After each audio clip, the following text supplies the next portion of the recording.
Hi friends, எப்படி இருக்கீங்க? நான் நல்லா இருக்கேன். நீங்கள் நல்லா இருப்பீங்கன்னு நினைக்கிறேன். சந்தோஷமாக இருங்க, ஹாப்பியாக இருங்க. உங்கள் ஆசீர்வாதத்துக்காக நான் கடவுள்கிட்ட ப்ரேயர் பண்ணிக்கிறேன். ஓகே ஃப்ரெண்ட்ஸ், இன்றைக்கி நான் என்ன பண்ண போகிறேன்னா, இந்த ராஜ்மாங்கிறதுல இன்றைக்கி நான் சப்பாத்திக்கு கிரேவி பண்ண போகிறேன்.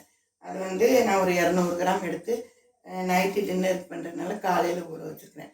நீங்கள் காலையில் பண்ணோன்னா நைட்டு ஊற வச்சுருங்க. ஏன்னா அந்த இது நார்த் இந்தியனில் நிறைய பேர் இந்த ராஜ்மாலாம் யூஸ் பண்ணுவாங்க. நம்மளும் சப்பாத்திக்கு அதேமாதிரி நம்மளும் பண்ண ஆரம்பிச்சிட்டோம்.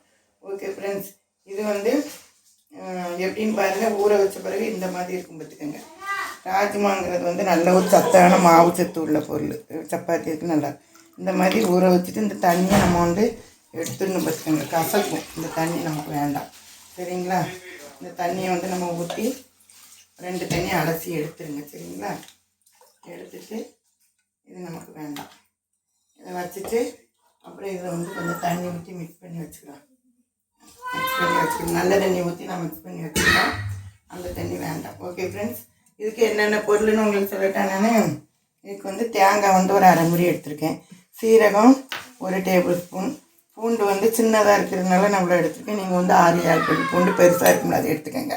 இந்த 3 நம்ம நைஸாக அரைக்கணும். இந்த பூண்டு தான் இதுக்கு ஒரு வாசனை கொடுக்குற இந்த இதுக்குள்ளே ஒரு பொருள்னா இதை தான் நம்ம சொல்லணும் ஹைலைட்டாக. ஓகேங்களா? இது ஒரு தக்காளி பழத்தை நான் அரைச்சே காமிச்சு வச்சுட்டேன். இது இதை அரைச்சி வச்சுருக்கேன். பிறகு மஞ்சத்தூள் ஒரு 1/2 டீஸ்பூன். Kashmir chilli 1 teaspoon. இது அளவுக்கு தக்க இது 1.5 ஸ்பூன் போதும். இது 1.5 ஸ்பூன் எடுத்திருக்கேன் இந்த அளவுக்கு. அப்புறம் தாளிக்கிறதுக்கு எண்ணெய், கடுகு, கருவேப்பிலை, வெங்காயம், ஒரு 3 பச்சை மிளகாய் வச்சுருக்கேன். இன்னொன்று லாஸ்ட்டாக நம்ம போடுவோம்ல, இப்போ அதை போடுவோம். ஓகே, இதை எப்படி நான் உங்களுக்கு தாளித்து பண்ணுறேங்கிறத உங்களுக்கு காமிக்கிறேன் ஃப்ரெண்ட்ஸ். ஓகே, அடுப்பு பற்ற வச்சு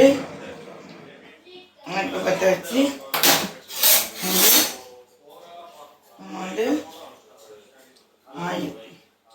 ஆயில் ஊற்றிக்கலாம். ஓகே, ஆயில் ஒரு 2 ஸ்பூன் ஊற்றிக்கங்க. அப்புறம்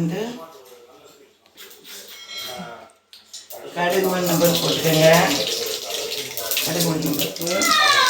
அப்புறம் கருவேப்பிலை போட்டுக்கோங்க. அப்புறம் வெங்காயம் போட்டுக்கோங்க.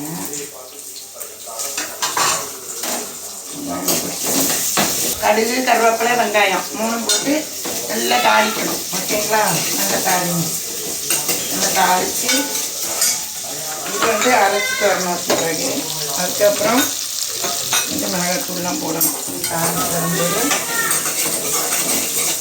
பார்த்துக்கோங்க ஃப்ரெண்ட்ஸ். அப்புறம் இந்த ஒரு தக்காளி, இதுக்கு ஒரு தக்காளி போதும் வச்சுக்கோங்க. ஏன்னா ராஜ்மா நல்லா இனிப்பாக இருக்கும்.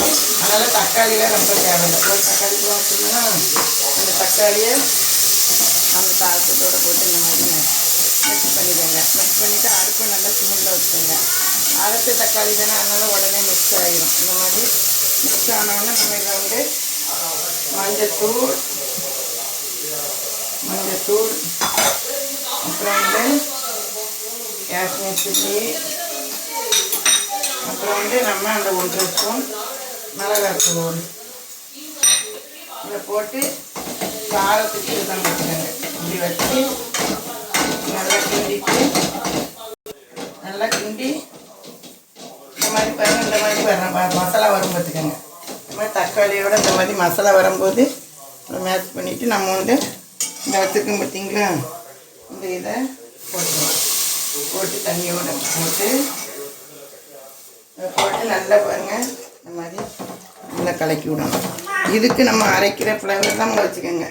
ஃபுல்லாக வச்சுட்டு இந்த மாதிரி வச்சு இதுக்கு நம்ம தேவையான தண்ணி கொஞ்சம் ஊற்றிக்கணும்.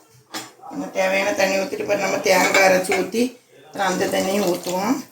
அதனால் இது போட்டு தண்ணி ஊற்றினா போதும். வச்சுட்டு எத்தனை விசில் வைக்கணுங்கிறத நான் உங்களுக்கு சொல்கிறேன். சரிங்களா? மசாலாலாம் போட்டுக்கணும். இந்த மாதிரி பாருங்கள், இப்படி நல்லா ரெட்டாக வந்துடும். பாருங்கள், இப்படி வந்துடும். இப்போ இதுக்கு கொஞ்சம் நம்ம உப்பு போட்டுக்கலாம். இதுக்கு தேவையான உப்பு இந்த பாருங்கள், இப்படி ஒரு ஸ்பூன் இருக்கும். இந்த மாதிரி இவ்வளோ உப்பு போதும். சரிங்களா? இப்படி உப்பு போட்டு அப்புறம் நம்ம உப்பு கல் உப்பு கரைஞ்ச பிறகு தேங்காய் போடும்போது பார்த்துக்கலாம். இப்போ நான் தேங்காய் அரைச்சிட்டு ஊற்றி உங்களுக்கு நான் காமிக்கிறேன். நைஸாக அரைச்சிட்டு வரேன். நம்ம எடுத்து வச்சுருந்தோம் பார்த்தீங்களா, அந்த தேங்காய், சீரகம், அப்புறம் வந்து அந்த பூண்டு எல்லாத்தையும் போட்டு நம்ம வந்து எப்பவும் போல்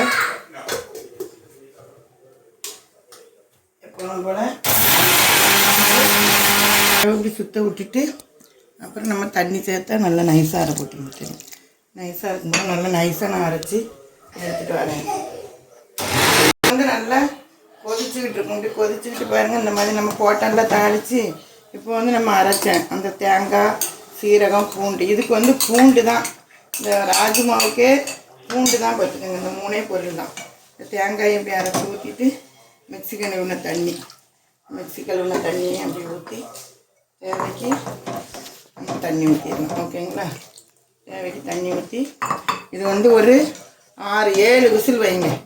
7 விசில். எனக்கு டக்குன்னு அடிக்கும் பார்த்துக்கிங்கன்னா நான் 7 விசில் வைப்பேன். நீங்கள் 7 விசில் வைக்கணும். இப்போ இன்னும் கொஞ்சம் தண்ணி ஊற்றிக்கலாம். தண்ணி ஊற்றி சப்பாத்திக்கு தேவையான இப்போ உப்பு பார்க்கணும். இப்போ வந்து நம்ம உப்பு பார்த்துடலாம். ஓகேங்களா? இப்போ வந்து நம்ம உப்பு எப்படி இருக்குன்ட்டு நம்ம உப்பு கலக்கிட்டு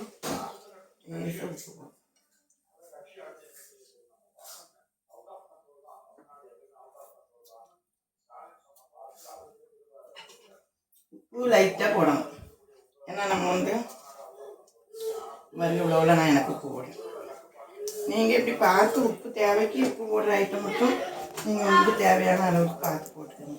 இந்த தண்ணி இந்த அளவு எல்லாம் இப்படி இருக்கும். இன்னும் கூட கொஞ்சம் தண்ணி ஊற்றணும். பார்த்தீங்க 7 விசில் அடித்து இப்போ நம்ம இறக்கணுமா? எப்படி வரும்னு நல்லா வச்சு காமிக்கிறேன் உங்களுக்கு.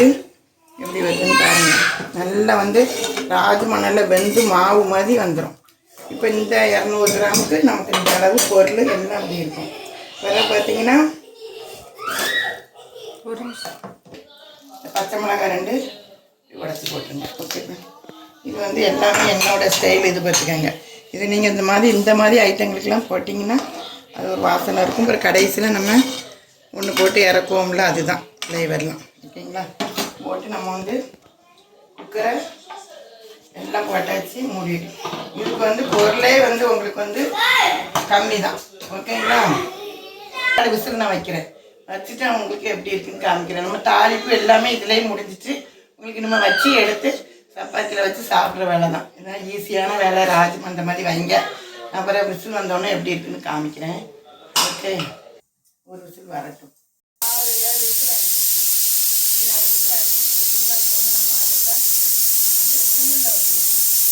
சிம்மில் வச்சு வந்து உங்களுக்கு பார்த்தீங்கன்னா ஒரு 3 நிமிஷம் அப்படியே, ஒரு 2 நிமிஷம் 3 நிமிஷம் அப்படியே சிம்மில் வச்சுட்டு நம்ம ஆஃப் பண்ணோன்னா அது நல்லா வந்து நல்லா பஞ்சு போல் நல்லா அவிஞ்சிருக்கும். பார்த்துக்கோங்க ராஜ்மா. அந்த வாசம் வரும்போது பூண்டு அந்த ராஜ்மாவில் உள்ள வாசம், உண்மைக்கு நீங்கள் அதை வச்சு பாருங்கள். அந்த வாசத்தினுடைய ஃப்ளேவர் அவ்வளோ சூப்பராக இருக்கும். இந்த கிரேவி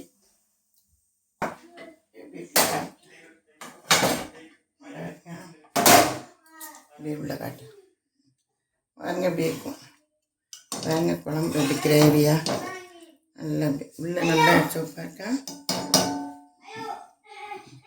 இப்படி இருக்கா வந்துட்டு எப்படி இருக்குன்னு உப்பு என்ன எப்படி இருக்குன்னு டேஸ்ட் இருக்குன்னு பார்ப்போம்.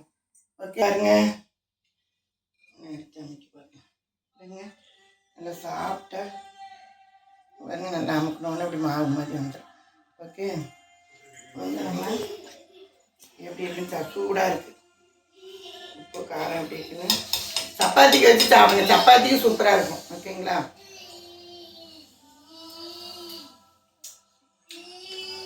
நல்ல டேஸ்ட். உப்பு காரம் அந்த பூண்டுடைய வாசனை எல்லாமே, மாவும் நல்லா அந்த ராஜ்மாவும் நல்லா வெந்திருக்குது, நல்லா பஞ்சு மாதிரி. இதே மாதிரி நீங்கள் ஒரு நேரம் வச்சு சப்பாத்திக்கு வச்சு எப்படி இருக்குன்னு சாப்பிட்டு கமெண்ட் பாக்ஸில் சொல்லுங்கள்.